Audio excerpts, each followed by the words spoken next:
Welcome back and thank you for staying with News Desk. The University's Academic Staff Union, UASU, and the Kenya University Staff Union, KUSU, have announced the start of a job boycott in Kenya's 35 public universities. Now, speaking during the launch of the strike at the Technical University of Kenya, UASU and KUSU leaders decried low pay, delayed pay, non-remittance of statutory deduction, and failure by the government to implement a comprehensive medical cover. Our reporter, Ann Musungu, is following up on this story and now joins us live for an update. Ann, good afternoon. Talk to us about some of their grievances.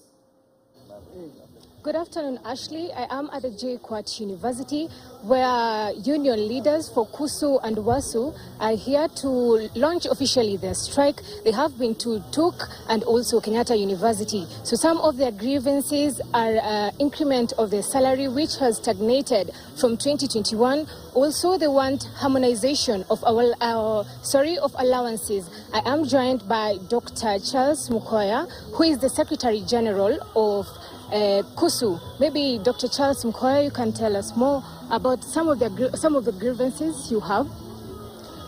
Thank you very much, KTN and the Standard newspapers. We gather here as unions representing workers within our public universities. As the Secretary General of KUSU and my colleague, the Secretary General of the University's Academic Staff Union, and our colleagues that we lead these workers with, we have launched our strike today. We have launched it this morning at the Technical University of Kenya, and this is simply because our employers and the relevant government agencies have completely failed to negotiate with us and successfully conclude our CBA for the cycle 2021-2025. And as you know, we as workers, as public servants for that matter, we are faced with challenges, financial challenges, courtesy of the high taxations in this country. The level of inflation has increased tremendously. The purchasing power of our workers and members have actually been eroded. The cost of fuel, the cost of housing, everything has gone up. Prices of commodities have all gone up. And we, as workers, we have been trying to get these members of the government and employers to negotiate the CBA so that our members can be able to get an alleviation of their welfare. But as we do that, they have not given us anything. Instead, the same government has ensured that the rest of the public servants, the uniformed officers, the teachers, the state officers, all of them have been cushioned against these hard economic times. And so, as on the table, we have been demanding that fine, can we also get a share of that presidential award of between 7 and 10%? If there is no money, the bare reducible minimum then is give us what our colleagues in the larger public service have been given. That has not come through. And therefore, waiting to sit on the table for all that time and don't get anything, we decided to invoke the powers that are given to the workers of this country in Article 41 of the Constitution of this country, to issue a strike notice and go on strike. And so we issued our strike notice last week on 11th, and those 7 days lapsed this morning at midnight. And so today, we have launched the strike. We are now telling our members across all public universities and constituent colleges to strike until we have had our CBA negotiated and implemented fully. We are urging them to do so without any apologies, because we have given the government and the employers ample time. From the time we gave our proposals in 2020 to this time we are talking about 2024, those are too many months that we have had to wait. And so anybody telling us to give them more time, it is what our members are saying no to.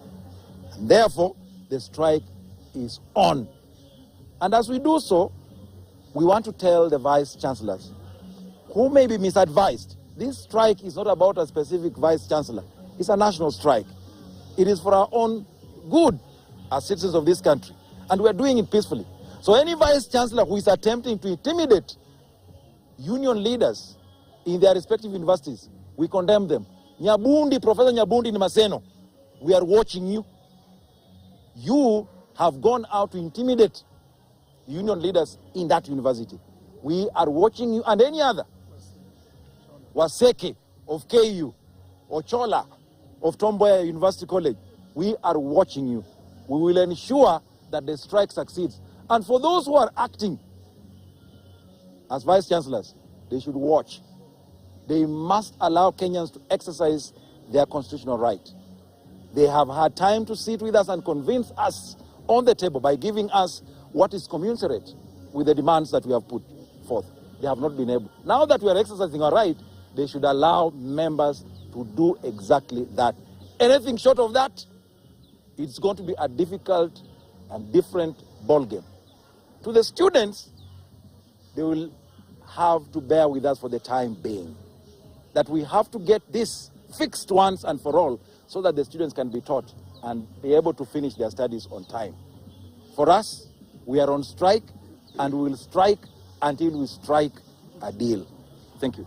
Maybe we can have UASU Secretary General Bonawasonga. I want to thank dons throughout the country for having come out in large numbers to express their disappointment with IPCCF. I want to particularly thank the Quad dons. You see the way there are many there. There's no teaching going on here. KUSU members, thank you very much. They thought it was a joke. And we are not going back. I saw a letter circulating that vice chancellors are saying that we have agreed on car loan and mortgage. Yes, we have agreed it is 3%, but we have not been told how much the government has allocated for car loan and mortgage. So if you say that we have agreed, tell us the amount, tell us the bank where our members can go and get car loan and mortgage the way other public sector employees are getting. I saw also that letter saying, insinuating that we have agreed on 3.5%. I want to say that we heard about that 3.5% at the ministry. Nobody tabled it. And by the way, what is 3.5%? If housing levy took 1.5%, SIF took 2.75%, and now you want to give workers 3.5%. That is a joke. Huh? And 7%, how did you arrive at it? So let us be serious. And I want to say that we are ready to negotiate. CS Mutua wanted to meet us, but we will not go there. If he wants us to meet him, let him write to us. He should not write to the unions. I know these people do not know so many things. You write to the unions through another officer. We gave you a notice on the union's letterhead. If you want to meet me, write to me on your letterhead and sign. Don't write to me through another officer. I will not come. I will not come. Even KUSU will not come. Will not. If he wants to meet us, I want to see the letterhead that the CS wants to meet the union. You don't write to me through another officer. You will not see me there. Even when CS Ogamba wanted to see us, he wrote to us on his letterhead of the ministry, and he signed. You invite me through another officer. So let us do this.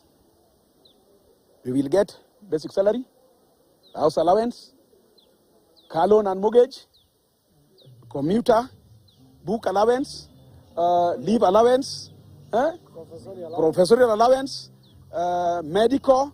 We will get annual increment the way other public sector employees are getting annual increment. Thank you very much. Lakini strike imepamba moto. That's all from us, Ashley.